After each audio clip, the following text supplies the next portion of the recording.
என்னுடைய மகன் சிலம்பரசன் எஸ்டிஆர் உடைய பிறந்த நாள் இந்த பிப்ரவரி 3. இந்த அவருடைய பிறந்த நாளில் இன்னைக்கு நான் ஒரு இந்த இந்தி பிரச்சார சபா தெருவுக்கு இதுல தான் நான் என்னோட வீடு, என்னோட ஆபீஸ்.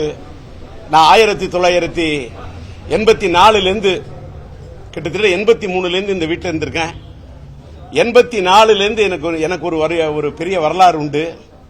என்னுடைய மகன் பிறந்து இன்னைக்கு 2024 இந்த வீட்டில் என் பையன் ஒவ்வொரு ஸ்டேஜில் அப்படியே கை குழந்தையிலிருந்து உறவை காத்தகிலில நான் தூக்கி ஒப்பமவனே ஒப்பமவனே அப்படிங்கிற பாட்டை பாடக்கூடிய அந்த படத்துல அந்த கை குழந்தையா இருக்கக்குள்ள ஒரு 6 மாச குழந்தை அப்படி கை குழந்தைய தூக்கி பாட்டு பாடுறேன்.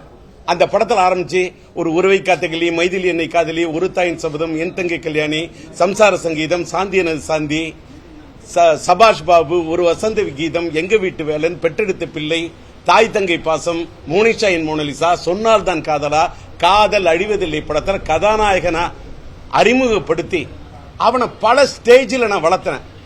நான் வளர்த்தங்கிறத விட என்னோட சேர்ந்து இந்த தமிழ்நாட்டு ரசிக பெருமக்கள் என்னை ரசித்ததை போல இந்த தமிழ்நாட்டு ரசிக பெருமக்களும், தமிழ்நாட்டு மக்கள் மட்டுமல்ல தென்னகத்து மக்கள், அது கர்நாடகானாலும் சரி, ஆந்திரானாலும் சரி, கேரளானாலும் சரி, தென்னகத்து மக்களும் இந்திய அளவில் கூட அந்த பையனுக்கு ஒரு சின்ன ஒரு லிட்டில் சூப்பர் ஸ்டாரா அவனை வளர்த்தப்ப அவனை ரசிச்ச ரசிக பெருமக்கள் பல ஸ்டேஜில் வளர்ந்து வந்திருக்கான்.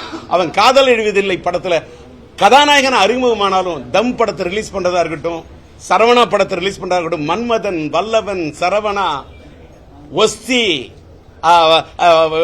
வானம், எப்படி எல்லா வானம் எல்லாத்த மேட வாழு படத்தை தமிழ்நாடு முழுவதும் ரிலீஸ் பண்றதுக்கு அந்த படமே வராதுங்க கூடிய ஒரு ஸ்டேஜ், அந்த படத்தை வரவிடக்கூடாதுங்கிற ஒரு ஸ்டேஜ், அவ்வளவு கஷ்டம் நஷ்டம் எல்லாத்தையும் தாங்கி ஒஸ்தி ரிலீஸ் பண்ணதா இருக்கட்டும், வாழு ரிலீஸ் பண்ணி, வாளுக்கு பிறகு சிலம்புக்கு படமே இல்லைன்னு சொல்லுவோம், எதிர் நம்மாளுன்னு ஒரு படத்தை எடுத்து ரிலீஸ் பண்ணி எல்லாத்துக்கும் மேல மாநாடு ரிலீஸ் அன்னைக்கு ராத்திரி உலக வரலாற்றிலே ஒரு யாருமே படத்தோட தயாரிப்பாளரை இந்த படம் ரிலீஸ் ஆகாது நைட்டு அப்படின்னு சொல்றாங்க.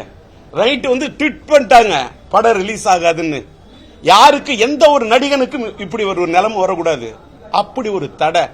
ஆனா இந்த படம் ரிலீஸ் ஆகுமா ரிலீஸ் ஆகாதுன்னு ஒரு கேள்விக்குறி. ஆனா விடிய கிளம்புற ஒரு கிடைச்சது ஒரு விட கடவுள். நானும் என் மனைவியும் சென்று அந்த படம் ரிலீஸ் ஆகிறதுக்காக அன்னைக்கு நான் போடுறேன் ஒரு கையெழுத்து, அத்தனை கோடிக்கு நான் கையெழுத்து போடுறேன். என் மனைவி போடுங்க, என் பையனுக்காக நானும் என் மனைவி எனக்கு அன்னைக்கு எடுத்த முடிவு. அந்த படம் மாநாடு ரிலீஸ் ஆகி, மாநாடு வெந்து தண்ணிதது காடு, இன்னைக்கு 10 தலை. இன்னைக்கு பாத்தீங்கன்னா நேத்தி இன்னைக்கு அவரோட பிறந்த நாள். இந்த பிறந்த நாளை முன்னிட்டு சூப்பர் ஆக்டர் உலக நாயகன் அண்ணன் கமலஹாசன் வழங்கும் ராஜ்கமலுடைய அந்த படத்துடைய இந்த ஃபர்ஸ்ட் லுக் நேத்தி அந்த போஸ்டர் நேத்தி வெளியிடுறாங்க. அதுல என் பையன் ஒரு டூயல் ரோல் நடிக்கிற தேசங்க பெரியசாமி டைரக்ட் பண்றாரு. நம்முடைய கமலஹாசன் ஐயாவும் மகேந்திரனும் தயாரிக்க அந்த பிரம்மாண்டமான தயாரிப்பு. அந்த படத்துக்கு அந்த தேசங்க பெரியசாமி ஒரு ஹிஸ்டாரிக்கலா பிரம்மாண்டமான படம் தயாரிக்கிறாரு. அந்த படம் தயாரிக்கிறதுக்கு பிரிப்பரேஷன் ஒன்னு இருக்கு. அதே மாதிரி அந்த படத்தை தயாரிக்கிறதுக்கு பிரிப்பரேஷன் அவ்வளவு பண்றாங்க. அது காட்டியும் அந்த படம் டிராப், அந்த படத்தை எடுக்காம பண்ணிட்டாங்க ஸ்டாப் அப்படின்னு என்னென்னலாம் சார். அதாவது என்ன சொல்ற, யாருக்கு அவ்வளவு கஷ்டம், அவ்வளவு எரிச்சல், எவ்வளவு வேணாலும் யாரு வேணாலும் படலாம் எரிச்சல், மனுஷன் போடணும் எதிர்நீச்சல், எதிரி போடுவான் கூச்சல், அதை மீறி வாழ்க்கையில போகணும் எதிர்நீச்சல். இப்படி வாழ்ந்தவன் தான் டிஆர். அந்த டிஆர் பெத்த புள்ளதான் எஸ்டிஆர்.